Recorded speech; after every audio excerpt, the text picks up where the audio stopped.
আহ, সকলো সাংবাদিক বন্ধুসকললৈ মই নমস্কাৰ জনাইছোঁ। আজি আমি সদৌ অসম চাহ জনগোষ্ঠী ক্ৰীড়া আৰু সাংস্কৃতিক সন্থাৰ উদ্যোগত অসম ফুটবল সন্থাৰ তত্বাৱধানত ডিব্ৰুগড় জিলা ক্ৰীড়া সন্থাৰ সহযোগত সদৌ অসম ভিত্তিত আন্তঃ চাহ বাগিচা মহিলা ফুটবল প্ৰতিযোগিতা 2024-25 দ্বিবাৰ্ষিক অসম টি গল্ডেন কাপ আমি আয়োজন কৰিবলৈ লৈছোঁ। গতিকে আজি এই সংবাদমেলৰ জৰিয়তে ডিব্ৰুগড়বাসী, অসমবাসী, বিশ্ববাসীক আমি জনাব বিচাৰিছোঁ যে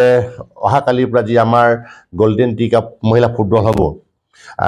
জয় জয়তে আপোনাসৱলৈ ক্ৰীড়াসকলক সম্ভাষণ জ্ঞাপন কৰিছোঁ। আপোনাসৱক জনাবলৈ পাই আনন্দিত হৈছোঁ যে অসমৰ ক্ৰীড়া ইতিহাসত দ্বিতীয়বাৰৰ বাবে অসমৰ চাহ জনগোষ্ঠীৰ ক্ৰীড়া আৰু সাংস্কৃতিক সন্থাৰ উদ্যোগত অসম ফুটবল সন্থাৰ তত্বাৱধানত ডিব্ৰুগড় জিলা ক্ৰীড়া সন্থাৰ সহযোগত সদৌ অসম ভিত্তিত আন্তঃ চাহ বাগিচা মহিলা ফুটবল প্ৰতিযোগিতা আয়োজন কৰিবলৈ লোৱা হৈছে। অসমৰ বিশিষ্ট সাহিত্যিক, চিন্তাবিদ, বুদ্ধিজীৱী প্ৰয়াত কৈলাশনাথ শৰ্মাদেৱৰ সোঁৱৰণীত, প্ৰয়াত সংগীত শিল্পী শংকৰ কিষাণদেৱ সোঁৱৰণীত, অসম চাহ খেতিয়ক মণিৰাম দেৱানদেৱৰ সোঁৱৰণীত, প্ৰয়াত মহাদেৱ জালান, প্ৰয়াত চাইমন সিং হৰ, প্ৰয়াত সন্তোষ কুমাৰ তপনৰ দেৱৰ লগতে অসমৰ সমাজ জীৱনলৈ অনবদ্য বৰঙণি আগবঢ়োৱা চাহ জনগোষ্ঠী আৰু আদিবাসী সমাজৰ মহান ব্যক্তিসকলৰ পবিত্ৰ স্মৃতিত অনুষ্ঠিত আৰু উৎসৰ্গিত দ্বিতীয়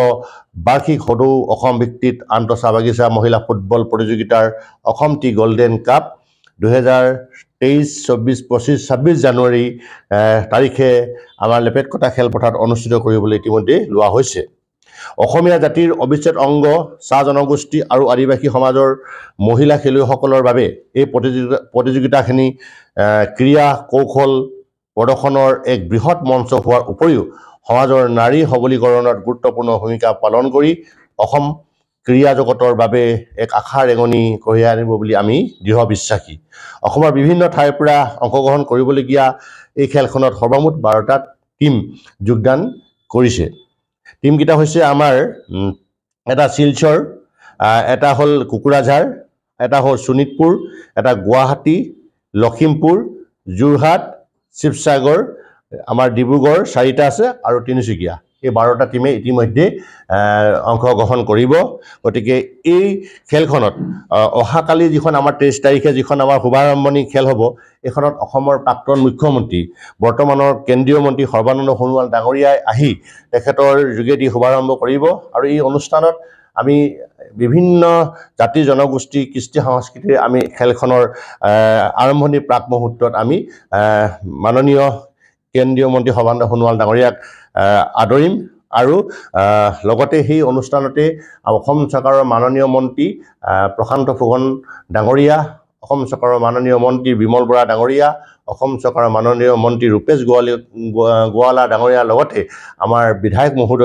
বিধায়ক মণ্ডলীও উপস্থিত থাকিব আৰু বিশিষ্ট ক্ৰীড়াবিদ আৰু সাংস্কৃতিবিদ বিভিন্ন প্ৰান্তৰ যিসকল বিশিষ্ট ব্যক্তি আছে আৰু আমাৰ সদৌ অসম চাহ জনগোষ্ঠীৰ ছাত্ৰ সন্থাৰ সন্মানীয় সভাপতি ধীৰাজ গোৱালা ডাঙৰীয়াও উপস্থিত থাকিব। তো গতিকে তেনেধৰণে অহাকালি আমি এই কাৰ্যসূচীৰ কাৰণে ইতিমধ্যে প্ৰস্তুতি সম্পন্ন হৈছে আৰু আমাৰ যিসকল খেলুৱৈ ইতিমধ্যে আহি পাইছেহি আৰু এটা কথা অতি আনন্দিত হৈছোঁ যে ডিব্ৰুগড়খনক দ্বিতীয় দিছপুৰলৈ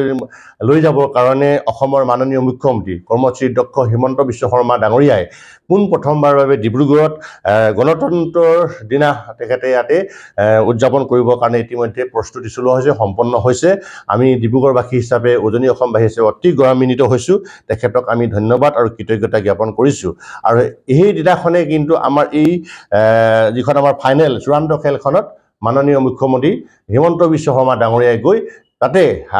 আমাৰ খেলুৱৈসকলক উৎসাহ আৰু উদ্দীপনা প্ৰেৰণা যোগাবৰ কাৰণে আমাৰ মাজলৈ আহিব আৰু তেখেতেও সেইদিনাখন আমি বিভিন্ন জাতি জনগোষ্ঠী কৃষ্টি সংস্কৃতিৰে তেখেতক সেই খেলখনলৈ আমি আদৰণি জনাম আৰু লগতে সেইদিনাখনৰ বিশিষ্ট ব্যক্তিসকল উপস্থিত থাকিব। গতিকে সকলোকে ডিব্ৰুগড়বাসী, অসমবাসী ৰাইজলৈ আমি সাদৰে এই খেলখনক আমাক সহযোগিতা উপস্থিত থাকি আমাক সহযোগিতা কৰিবৰ কাৰণে আহ্বান জনাইছোঁ আৰু ইয়াৰ যোগেদি আমি মহিলাসকলক যাতে উৎসাহিত কৰিব পাৰোঁ আমাৰ গাঁও অঞ্চলৰ বা বাগানৰ অঞ্চলৰ ৰাইজৰ যিবিলাক মহিলা যাতে খেলৰ যোগেদি তেখেতসকলে আগবাঢ়ি যাব পাৰে তাৰ কাৰণে এই পদক্ষেপ গ্ৰহণ কৰা হৈছে গতিকে এইখিনিয়ে মোৰ ক'বলগীয়া ধন্যবাদ